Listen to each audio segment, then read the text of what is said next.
Shri Muttavarapu Venkateswararao college of engineering and technology 2008 లో స్థాపించిన కళాశాలలో MBA, NAC A గ్రేడ్ మరియు ISO సర్టిఫికేషన్ సాధించిన మొట్టమొదటి కళాశాల Shri Muttavarapu Venkateswararao college of engineering and technology త్వరలో అటానమస్ కాబోతోంది. 2014లో ISO గుర్తింపు, 2015లో రాష్ట్ర ప్రభుత్వంచే A గ్రేడ్, 2016లో NAC A గ్రేడ్, ఇప్పుడు NBA సాధించిన సంస్థ Shri Muttavarapu Venkateswararao college of engineering and technology.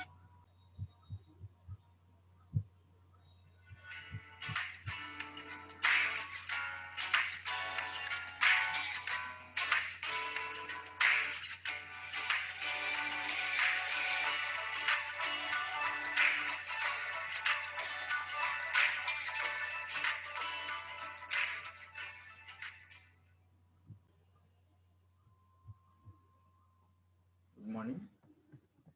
So in the last class we discussed about the filter characteristics of linear systems, right? Filter characteristics of linear systems. Here we are taking two signals, that is input signal and response.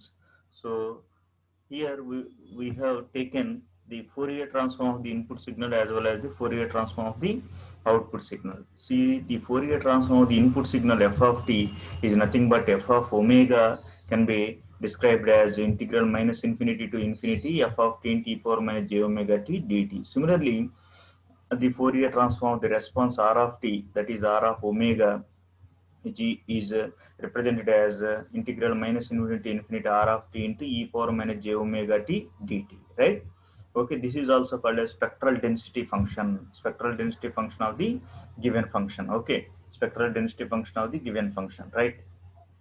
Okay, so here r of t, that is response, is described as f of t convolved with h of t, f of t convolved with h of t. Here f of t and h of t both are represented in time domain. Okay, as we already know that the convolution in time domain becomes simple multiplication in frequency domain. Okay, the convolution in time domain becomes simple multiplication in frequency domain, right? Okay, here r of t is described as f of t convolved with h of t, where h of t is the unit impulse response and f of t is the given input signal, right? So in frequency domain it will be represented as r of omega is equal to multiplication of f of omega and h of omega, right? So this is the spectral density function of the input signal, that is f of omega is multiplied by h of omega. So this modification is carried out according to the transfer function h of omega. Here h of omega will act as weighing function. This is also called as weighing function to different frequencies. It is the weighing function to different frequencies. Okay, we can say that from the above discussion we can say that some frequency components are boosted in strength. That means that some frequency components are amplified, some frequency components are attenuated, these are decremented, some frequency components are attenuated, and some frequency components remains unchanged. Okay, based on the range of the frequency, okay, the system modifies this spectral density function according to its filter characteristics based on the range. Suppose if we take the low pass filter, it allows low frequency components. Okay, it attenuates, it means it stops the high frequency components. Similarly, if you take high pass filter, it allows only higher frequency components and it stops the lower frequency components. Similarly, if we take the band pass filter, it takes or it passes the particular range of frequencies, particular band of frequencies, and remaining frequencies will be attenuated. So these are the filter characteristics of the linear systems. Okay, we already discussed in the last class. Okay, is it clear now? Yes. Next, coming to the distortionless transmission through a system. What is meant by distortionless transmission? That is nothing but a noise-free transmission. Okay, so it is defined like this: a transmission is said to be distortionless if the response of the system is exact xerox of the input signal, or it is exact replica of the input signal. So the shape of the waveform will be the same. It may have the different amplitude, it may have the different magnitude, but the shape of the waveform will be same. So if you pass the sinusoidal signal as the input signal. So we'll get the same sinusoidal signal as the output signal, but its amplitude may be differ. Okay. So if the signal acquire any phase shift during the process of transmission, they may add up to an entirely different signal. So maybe some phase shift may be there, some amplitude shift may be there.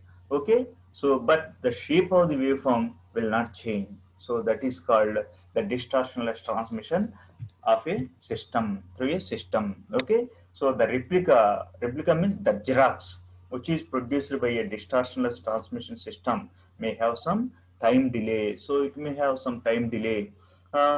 Then we can say that the signal f of t is transmitted without distortion if the response is k into f of t minus t naught. That means that it has the magnitude k or amplitude k, and it can be shifted towards right side by t naught units. So the signal f of t is delayed by t naught units with the magnitude k times the original signal. So response R of t can be represented as k into f of t minus t naught, k into f of t minus t naught. So this is the distortionless transmission through a system. Next, by taking Fourier transform for the response, that is Fourier transform of R of t is equal to Fourier transform of k into f of t minus t naught, or we can write this as k is some constant, So R of omega, Fourier transform of R of t is nothing but R of omega. So extract the constant outside, that is k into f of t minus t naught. Okay, k into f of t minus T naught, that is nothing but frequency shifting property, as time shifting property. T minus T naught is time shifting property. So we already derived Fourier transform of T minus T naught is nothing but f of omega into e power minus j omega T naught. Okay, f of omega into e power minus j omega T naught. But earlier we derived R of omega as f of omega multiplied by h of omega. Now you compare these two equations. So f of omega into h of omega is equal to k into f of omega into e power minus j omega t naught. So f of omega gets cancelled. So it will become h of omega is equal to some k into e power minus j omega t naught. That is nothing but the transfer function of the system. H of omega is equal to k into e power minus j omega t naught, right? Or mod h of omega, that is nothing but the magnitude. Magnitude mod h of j omega h of omega is equal to k is some constant, so k into mod e power minus j omega t naught. Okay, so that is magnitude k is constant for all frequencies, and the phase shift is proportional to frequencies, right? Phase shift is proportional to frequencies. That is, theta is directly proportional to omega t naught, or we can express this as theta of omega is equal to minus omega t naught. So shifting in time by plus or minus t naught units results in phase shift plus or minus omega t naught, but it is not allowed in distortionless transmission. Plus or minus omega t naught will not allowed in distortionless transmission. Hence, for the distortionless transmission system, the space function must be of the form phi minus or n phi minus omega t naught, n phi minus omega t naught, where n is any real integer,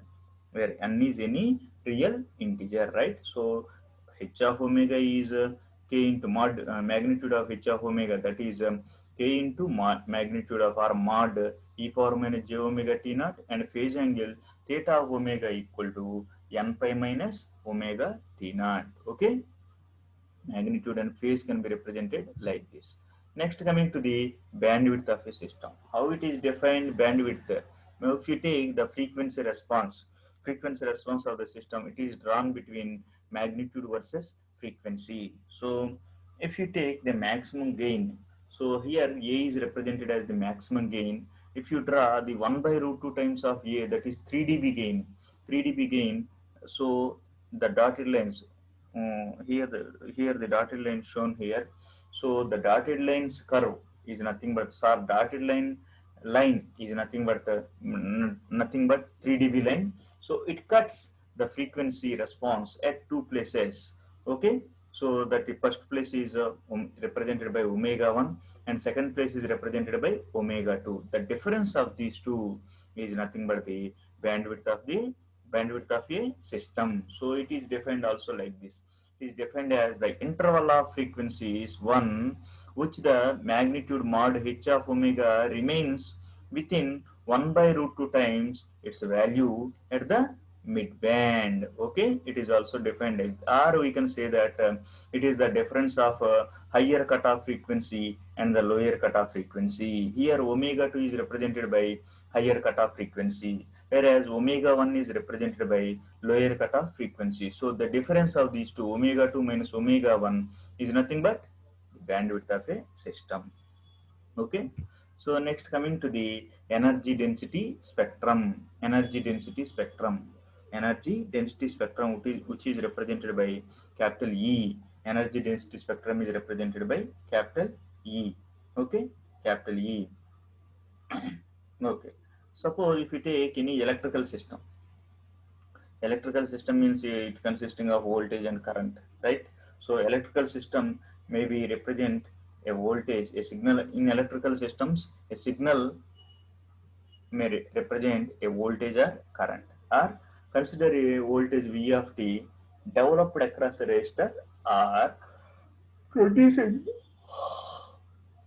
producing a current I of t. Okay, the instantaneous power dissipated in this resistor, that is P of t, is nothing but the product of V of t and I of t.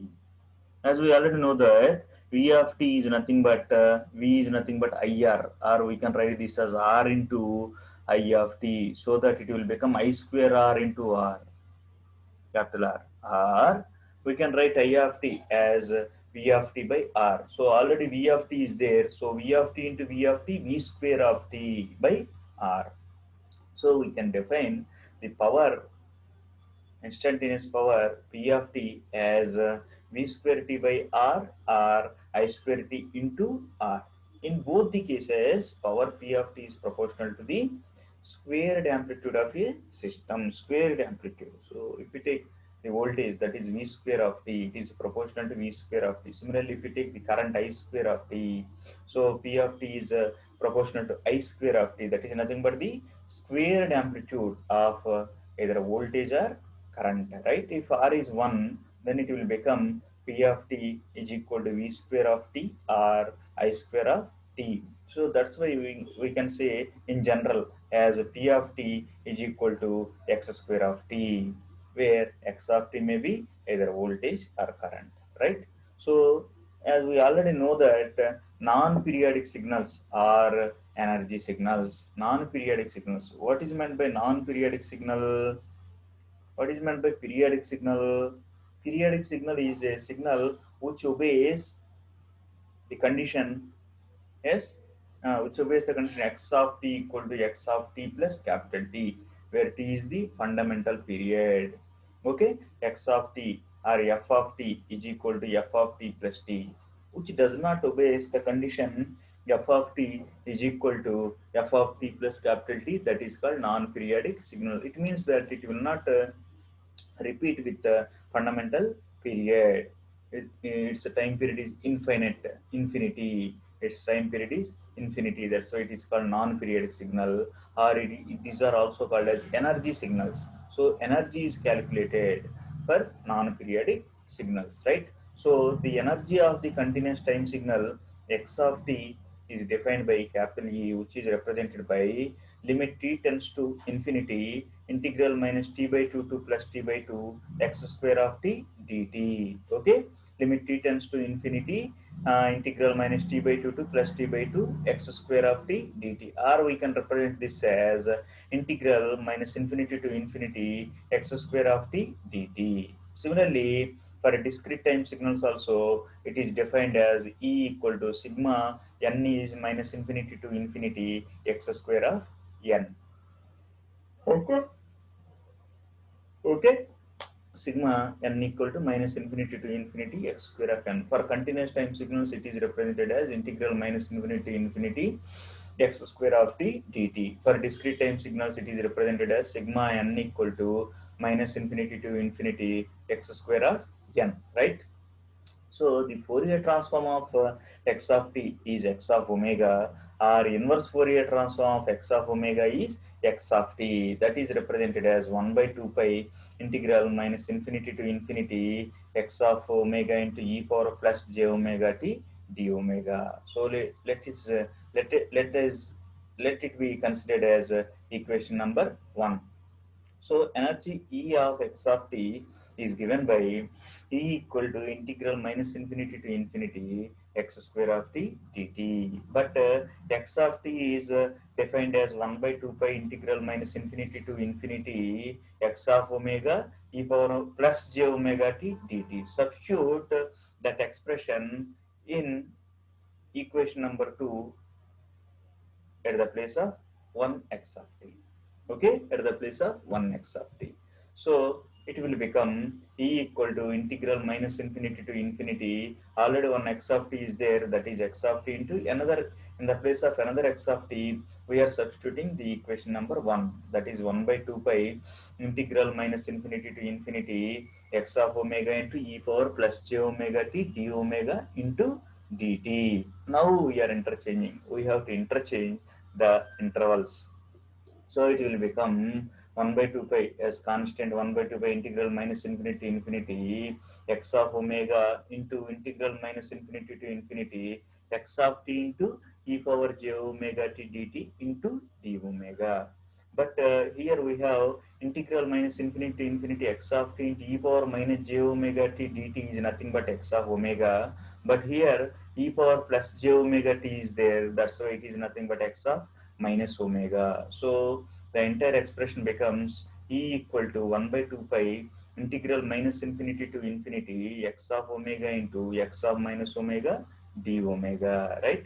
X of omega into x of minus omega d omega. Okay, then it will become mod x of omega whole square d omega. Now substitute omega equal to 2 pi f.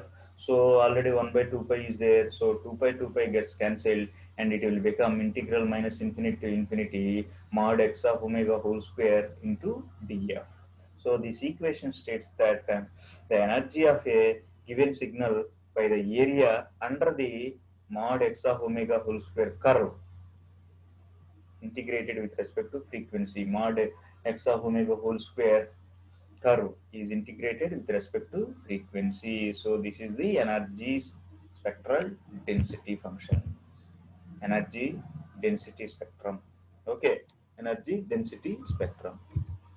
Okay, next coming to the interpretation of energy density. Interpretation of energy density. How to interpret this energy density? So energy of the signal x of t was already derived as E equal to 1 by 2 pi integral minus infinity to infinity mod x of omega whole square d omega. Let it be considered as equation number 1. So that is the energy of the signal x of t. That is the energy of the signal x of t, which is given by E equal to 1 by 2 pi integral minus infinity to infinity mod x of omega square d omega. That is equation number 1, where x of t is the input signal, r of t is the response or output signal, and h of t is the system function, or it is an impulse function, or it is a transfer function, right? So the Fourier transform of x of t is x of omega. Similarly, the Fourier transform of r of t is r of omega, and the Fourier transform of h of t is h of omega. From this relation, we can write that h of omega is equal to r of omega by x of omega, or r of omega is equal to x of omega multiplied by h of omega. Let E naught be the energy of the output signal, that is R of t. Okay, so E naught can be represented as 1 by 2 pi integral minus infinity to infinity x of omega into h of omega whole square d omega, right? Since h of omega is equal to 0 everywhere except over a narrow band delta omega where it is unity. Okay, So since h of omega is equal to 0 everywhere except over a narrow band delta omega where it is unity. Okay, that is h of omega. Here is impulse response. So it is represented at t equal to 0. It is represented as 1, right? Unit impulse function, right? So here we are taking the spectrum. So delta omega, change of omega, it is unity, which is as shown like this. See here, h of omega in between minus omega and omega. So delta omega is change of omega. So it is unity. It is represented as 1 at here. So from this response, h of impulse response, we can say that f of t, suppose if we take f of t is the squared function like this, between minus t by 2 to plus t by 2, its amplitude is a. Okay, the spectral density function of f of t is nothing but f of omega. So f of omega is represented as integral minus infinity to infinity f of t into e power minus j omega t dt, right? So it is represented as figure B like this.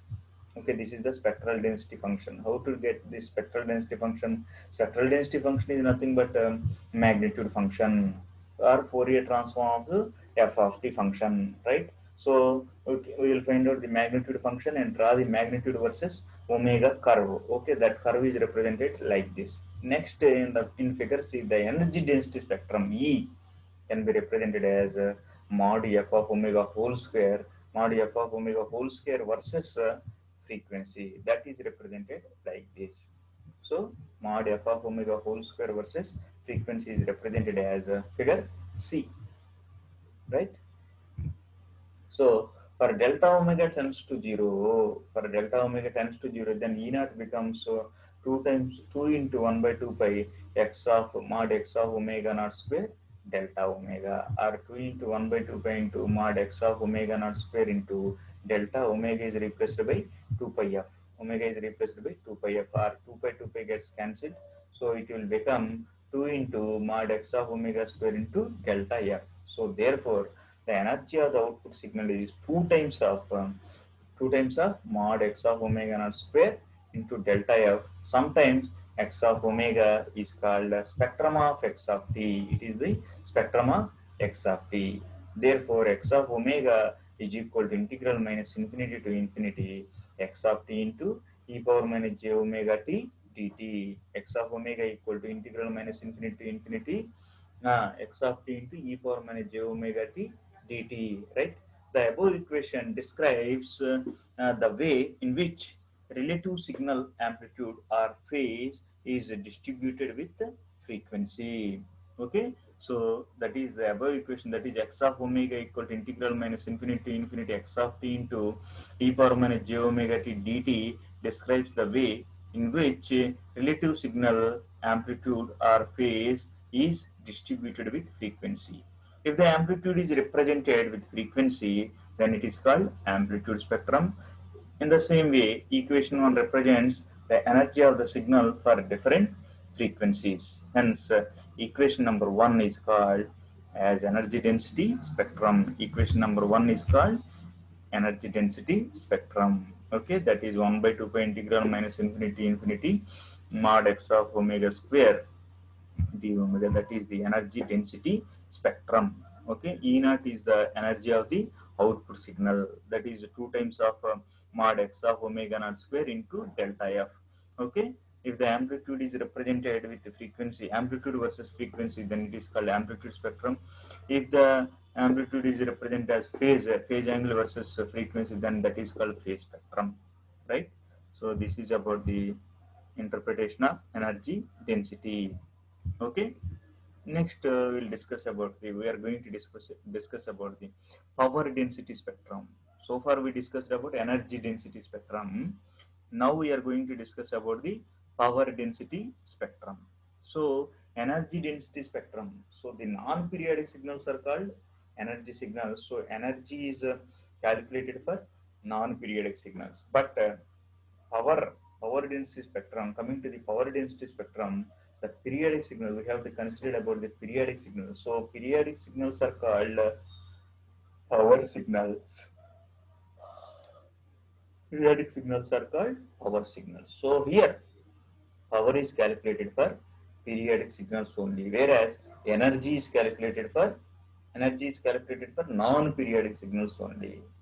Okay, if x of t is an arbitrary periodic signal, power of the signal x of t is given by p is equal to limit t tends to infinity, capital T tends to infinity, 1 by t into integral minus t by 2 plus t by 2 mod x of t square dt. That is the power of the signal. Power of the signal is represented as limit t tends to infinity, 1 by t into integral minus t by 2 to t by 2 plus t by 2 mod x of t whole square dt. That is equation number 1. Here equation number 1 sometimes referred as mean square value of x of t, right?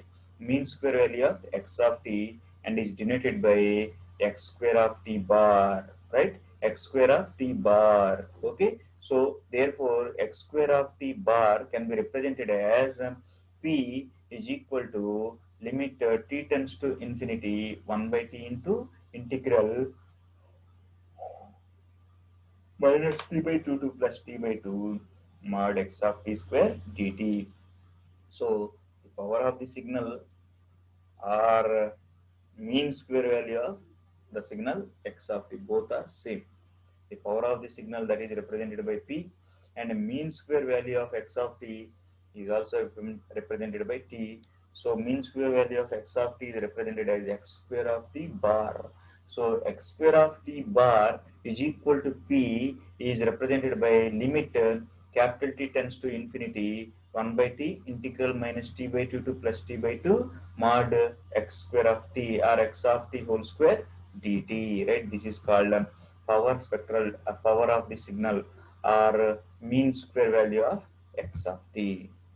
Okay, so power density spectrum, here the power is calculated for periodic signals. Power is calculated for periodic signals, whereas energy is calculated for non-periodic signals. Remember, don't get confused. Power is power signals are called periodic signals.